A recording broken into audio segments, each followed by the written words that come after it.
Bonjour à toutes et à tous, toujours en direct sur le plateau de JE Channels sur Global Industries, le 3e jour basson plein. Et j'ai le plaisir d'accueillir maintenant, on a des applaudissements à côté, la conférence vient de se terminer. Vous pouvez les prendre pour vous, monsieur Hervé de Maillard. Merci. Voilà, vous êtes ambassadeur de la French Fab. On vous reconnaît bien avec l'écharpe et le coq bleu. Et puis également, vous dirigez MGA Technologies. On va parler de ces deux sujets. La French Fab qui nous relie bien sûr à BPI France. Et puis surtout à ce vaste écosystème qui est en train de se créer de la French Fab. On va démarrer d'ailleurs avec ce sujet-là. Vous êtes ambassadeur French Fab. Alors, ça veut dire quoi être ambassadeur French Fab ? Déjà, la French Fab. La French Fab, l'idée de départ, c'est de rendre leur fierté aux industriels français. Que la France fait partie des pays qui ont inventé l'industrie depuis le XVIIIe siècle, même le XVIIe siècle. Et donc l'histoire de la French Fab, c'est de dire voilà, on est français, on est fiers de fabriquer en France, on est fiers de fabriquer, fiers de faire. Et on a appelé ça la French Fab. C'est un mouvement qui est né en 2018. Et donc on s'est réunis à quelques-uns et puis avec la fédération de BPI France, on a fondé ce mouvement qui maintenant devient une évidence. C'est un peu la bannière ou le drapeau finalement de tous les industriels qui se rassemblent un peu partout dans le monde. Et on est un peu plus d'une 50aine ambassadeurs un peu partout en France qui sont des gens qui ont le sens du collectif, qui sont un peu entraînants et qui ont envie de redresser la tête, d'aller vers l'industrie du futur, d'aller voir les jeunes, de faire la transition. Il y a un petit scrooge oui. dans le son. On continue. On continue. Voilà, mais oui, parce qu'on est en mode agile et sur le salon, ça va s'arrêter. On a eu un gros bruit, un court-circuit très certainement sur un stand et sur une sono. C'est reparti. Ouais, donc, industrie du futur, jeunesse, les transitions et un peu toute cette dynamique du 4.0 où finalement l'industrie d'aujourd'hui, c'est une industrie moderne, une industrie où les usines sont belles, où les ateliers sont souvent résinés, voire même en salle blanche. Et finalement, les plus beaux métiers là-dehors se trouvent dans l'industrie et c'est des métiers à très fort impact. Tout à fait. Alors, je retiens dans ce que vous avez dit, la French Fab, finalement, c'est un label, on le sait. Il y a le côté drapeau, et puis vous, c'est le côté mouvement tribal au début. Voilà, ça a été ça, une impulsion qui est venue d'entrepreneurs comme vous, parce que le mot entrepreneur, c'est un mot français qui est passé maintenant dans le langage international. Absolument. Qui est en anglais, on dit un entrepreneur. Donc, c'est des entrepreneurs, des industriels qui se disent il faut retrouver un mouvement un peu primaire à la fois de fierté, de collaboration, d'engagement collectif, quoi. Je l'ai dit un peu tout à l'heure, l'industrie, elle était grandement inventée en France. Vous êtes ici à Lyon. À Lyon, pas très loin d'ici, on a inventé le barrage hydroélectrique, on a inventé la seringue, on a inventé le ciment. Vicat, on a inventé les premiers automates industriels sur la Croix-Rousse. Vous avez les métiers Jacquard qui sont les premiers automates industriels au monde. Donc tout ça, c'est des choses qu'on a inventées dans d'autres pays et qu'on a exportées un peu partout dans le monde et qu'on a un petit peu oublié de garder chez nous. Et donc ça, c'est insupportable parce que dans ce studio, il y a énormément de choses. Voilà, il y a des chaussures, des fauteuils, des moquettes, du matériel son, il y a des projecteurs. Et en fait, il y a beaucoup de ces matériels qu'on importe aujourd'hui et ça, c'est relativement insupportable à l'heure d'autant plus qu'on compte un peu notre empreinte carbone parce qu'on a un sujet climat et il se trouve qu'en France, on a un des mix énergétiques le plus décarboné au monde. Donc chaque fois qu'on importe un produit plutôt que de fabriquer chez nous, en fait, c'est moins bon pour la planète. Donc c'est un peu idiot notre affaire. Donc maintenant, ça s'arrête. Les technologies sont là. On sait aujourd'hui produire en France avec l'industrie, avec le 4.0, avec des robots. On sait faire ça de façon productive et c'est bien meilleur pour la planète. Et en plus, c'est des métiers à très fort impact. Et donc, du coup, il y a un vrai sujet de circuits courts, d'économie circulaire. Et tout ça, c'est juste devant nous, il n'y a plus qu'à s'y mettre. Très bien. C'est vrai que ça donne envie et Global Industries, chaque année, pousse et vraiment consolide ce mouvement de masse et ça donne envie et ça redonne des couleurs à l'industrie. On va évoquer MGA Technologies pour avoir ce côté, ce regard un peu témoin, vous en tant qu'entrepreneur, dirigeant d'entreprise, qu'est-ce que vous a apporté la French Fab? Alors d'abord quelques mots sur MGA Technologies.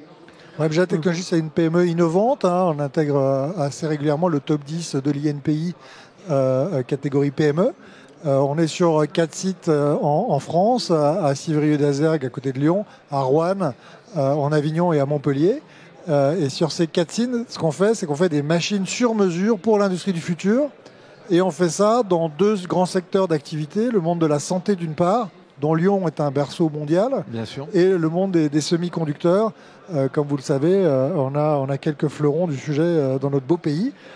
Et qui rayonnent un peu partout dans le monde. Et donc nous, notre métier dans tout ça, c'est de faire des machines sur mesure, donc des machines qu'on va faire en partant de la page blanche et qui vont répondre à des process industriels, de machines d'assemblage, de contrôle, ou de machines process, qui vont répondre à des process qui n'existent pas.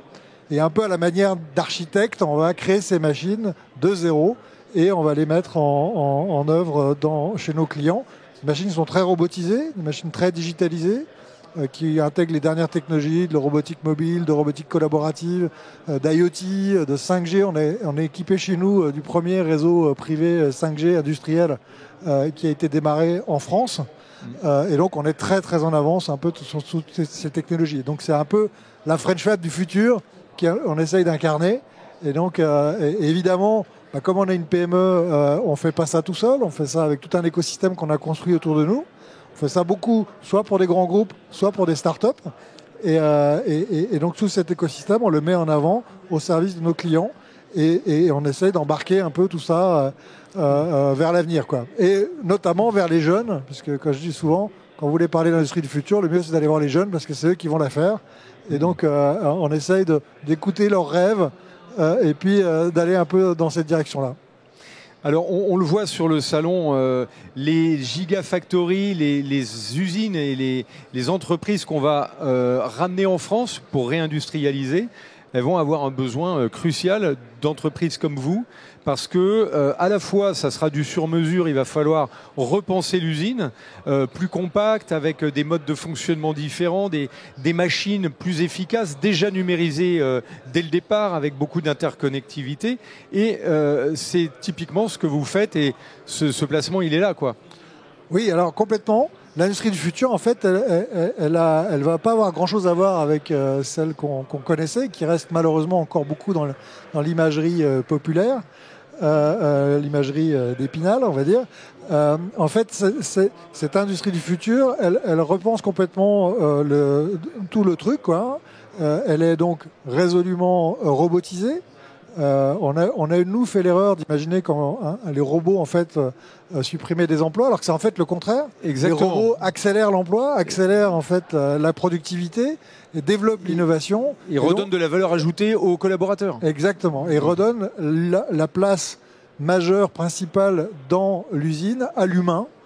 C'est quand même une bonne nouvelle.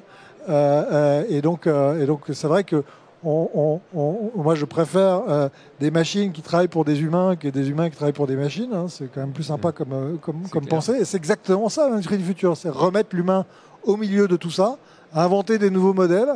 Et je le redis, je me répète un peu, mais c'est les métiers à plus fort impact. C'est-à-dire que si on attend après nos amis des GAFA pour trouver des solutions pour sauver la planète ou pour soigner les maladies rares, on peut attendre longtemps. Ça ne va pas se passer. C'est dans l'industrie que la médecine du futur va se faire. C'est dans l'industrie que la médecine de thérapie innovante, les médecines personnalisées vont se faire. C'est dans l'industrie qu'on va trouver les solutions pour décarboner. C'est dans l'industrie qu'on va trouver les capteurs qui vont nous permettre de mesurer, qui vont nous permettre de nous améliorer et de faire tout ça. Et donc du coup, c'est clairement dans l'industrie qu'il y a les plus forts métiers à impact. Et cette industrie, elle est belle, elle est rayonnante. Et c'est un peu tout l'image de la French Fab qu'on montre et qu'on embarque. Et on va essayer d'embarquer le plus grand nombre. Et ça marche plutôt pas mal. Hein. Hier, on avait une journée organisée par BPI France où tous les accélérés, enfin une grande, pas tous parce qu'ils sont très très nombreux, mais il y avait beaucoup d'accélérés qui étaient là. On avait des belles écharpes bleues comme celle-ci. Et ça s'est un tout petit peu vu dans le quartier. Et donc, ça s'est même beaucoup vu dans le quartier, je peux vous dire. Ça fait de l'effet quand on a un groupe de 30 personnes qui passent avec des écharpes bleues, on se dit waouh, mais c'est quoi? C'est la French Fab. Et voilà, c'est la French Fab. En fait, c'est ce côté tribal en fait. C'est ce côté, on met nos peintures de guerre dans le but de fait constituer la meute, embarquer cette meute vers des nouveaux marchés, trouver les solutions, des belles innovations aux grands enjeux qui sont les nôtres et parler aux jeunes, parce que finalement, c'est quand même... Enfin, moi, quand je serai vieux, moi, je suis déjà un petit peu, mais quand je serai plus vieux, on va dire, j'ai envie de parler à mes petits-enfants et de leur dire, voilà, bon, on a un peu cassé le truc, mais bon, on a fait quand même ce qu'il fallait pour vous aider pour ouvrir des perspectives aussi sur demain. Exactement. Alors, ce qu'on voit là dans votre parcours, en fait, il y a le côté territorial qui est assez fort, assez prononcé. Vous connaissez bien la région lyonnaise, vous êtes implanté là, l'Occitanie aussi. Donc on reste dans ce cadre régional, mais après, on ouvre le champ. J'imagine des clients, vous en avez partout, en national, partout en international, partout dans le monde. Pareil, cette French Fab aussi, c'est consolider un socle en France pour créer vraiment une belle synergie et des belles synergies des collaborations. Et après, c'est d'être plus fort à l'international. On a évoqué tout à l'heure avec Malek de la BPI les projets start-up. On a également évoqué ce qui va se faire au Japon. Donc après, la French Fab, c'est aussi, en tant qu'industriel et entrepreneur, pour ceux qui nous regardent et qui aimeraient se joindre au mouvement, c'est tout cet écosystème et tout ce mouvement-là qui est très bénéfique. C'est pas juste, tiens, c'est pas sectoriel, c'est pas territorial, c'est un grand mouvement national quelque part. Oui, alors un point important. Moi, j'ai eu la chance de démarrer ma carrière en Chine, où j'ai vécu 5 ans. Et après, je suis parti au Royaume-Uni, et j'ai fait du business dans une centaine de pays. Quand je suis revenu en France, je suis devenu conseiller du commerce extérieur de la France. Vous connaissez peut-être cette institution qui est unique au monde, qui a été fondée en 1898.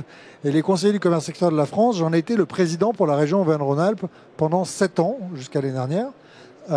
Et en fait, c'est l'idée complète que en France, on a un certain nombre de sujets qui vont intéresser le monde entier. Et donc, du coup, c'est la constitution de la fameuse meute dont tout le monde parle et qu'on tarde à voir naître. Et la French Fab a pour ambition de mettre justement des couleurs à cette meute, lui donner l'étendard, pour que quand on est à Shanghai ou à New York ou ailleurs, on puisse y aller ensemble sous les mêmes couleurs en fait. Donc il y a une forme d'identification au truc. Et donc du coup, on est visible. Comme je dis très souvent, quand vous êtes à Shanghai sur le Bund, vous faites 1h30 de route, vous êtes toujours à Shanghai. Quand vous êtes ici à Lyon, vous faites 1h30 de route, vous arrivez à Dijon, vous arrivez à Grenoble, vous arrivez à Lausanne, vous arrivez à Clermont-Ferrand. Donc en fait, notre truc, il est tout petit à l'échelle du monde. La France, c'est à peine 1% de la population mondiale. Donc le gars qui reste en France, il se prive de 99% du marché. Et dans un certain nombre de cas, quand la PME ou quand la boîte, peu importe sa taille, est innovante, les produits qu'elle a inventés, ils vont intéresser quelqu'un qui peut se retrouver en Corée du Sud ou au Chili.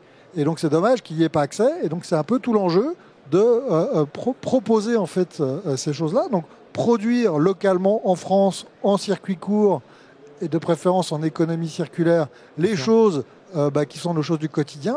Et dès qu'on est sur de l'hyper-innovation, il faut qu'on puisse le mettre sur le radar de l'échelle mondiale. Ça, c'est le rôle des conseillers du commerce extérieur de la France qui sont des bénévoles et donc qui poussent un peu tout ça. Et c'est le rôle de la French Fab de mettre le drapeau là-dessus pour dire, voilà, on est fiers d'être français. En France, il y a des trucs fantastiques. On a derrière nous 300 ans d'histoire d'innovation industrielle extraordinaire. On est les pionniers dans l'hydrogène. On a un truc de malade ici, dont on ne se rend pas bien compte.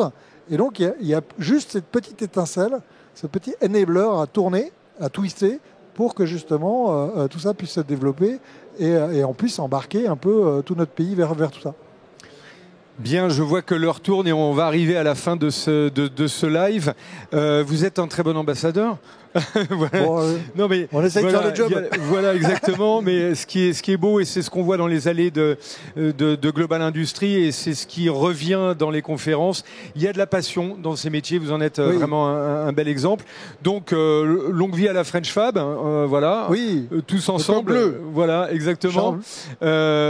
Continuez bien aussi chez MGA Technologies. On aura besoin de vos machines dans les prochaines usines qui vont se construire en France. Et puis, on va continuer sur sur Global Industries dans cette belle journée ensoleillée du jeudi. Voilà. À très vite. Merci et vive la French Fab. Merci à tous.